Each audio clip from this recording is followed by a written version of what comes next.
Way off down the road.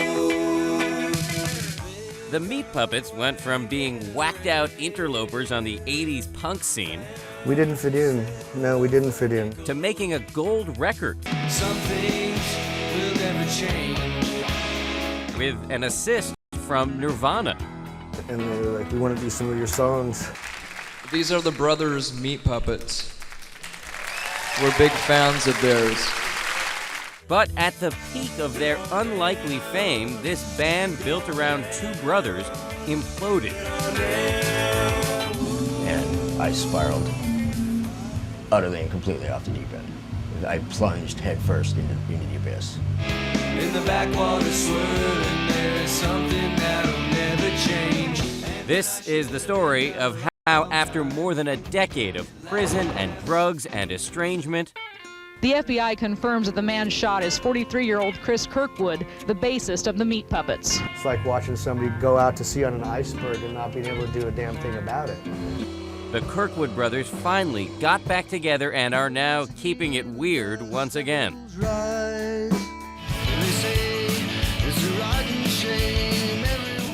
Tell them to put the past behind us and put a better spin on your wretched story. You know, got our band back. This venerable old Meat Puppets actually playing again. Hey, we're breaking format this week to do a two-part expose on one of my favorite bands from the 80s, the Meat Puppets, a band I grew up with. A writer over at the excellent Prefix website recently said that the Meat Puppets deserve a behind-the-music treatment. So we decided that we, here at ABC News, are exactly the guys to do it.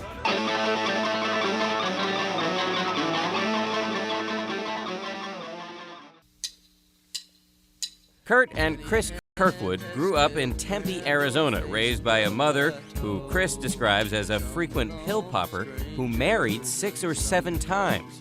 Did you have a relationship with your dad growing up? Not much. But I think part of the relationship, you know, mom, after dad left, had a series of husbands who were very abusive. So Kurt and I grew up in a physically and mentally, you know, an emotionally abusive household. In 1979, when Kurt was 21 and Chris 19, the brothers, along with their drummer friend Derek Bostrom, formed the Meat Puppets. At first, they did mostly hardcore punk. But then they developed something completely original, a sort of sun-smashed desert rock, equal parts country and punk.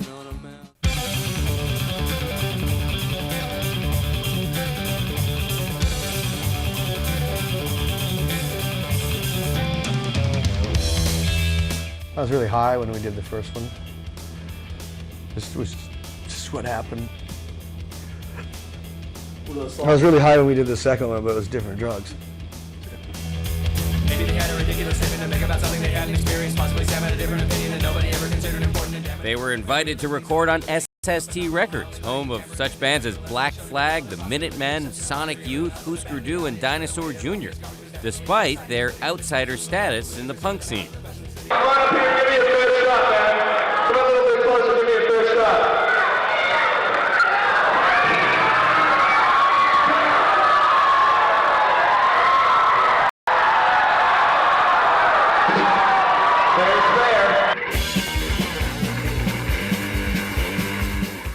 We didn't fit in. No, we didn't fit in. That's why I kept changing stuff so that I would confound them and they wouldn't come to my gigs anymore.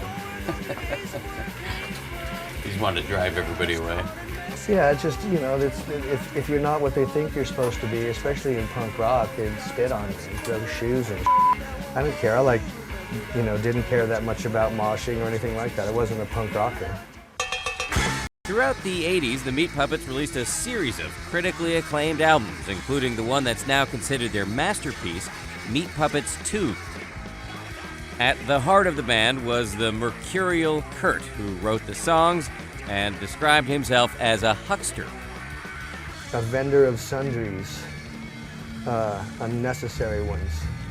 A hawker of tickets to sideshows where all the illusions are, you know, created with just parts of regular farm animals and mirrors.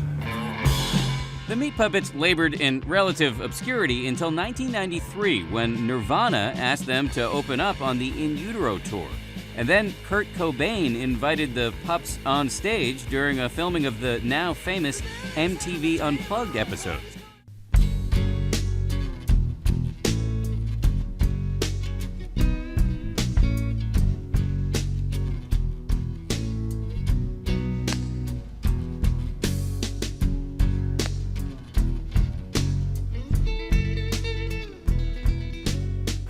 And they were like, we want to do some of your songs. And the funniest thing about that is that MTV didn't want us to do it. Didn't want them to have us on there because it's the nasty little Meat Puppets, who are like, wait, we're like sub Zappa commercially. You know what I mean?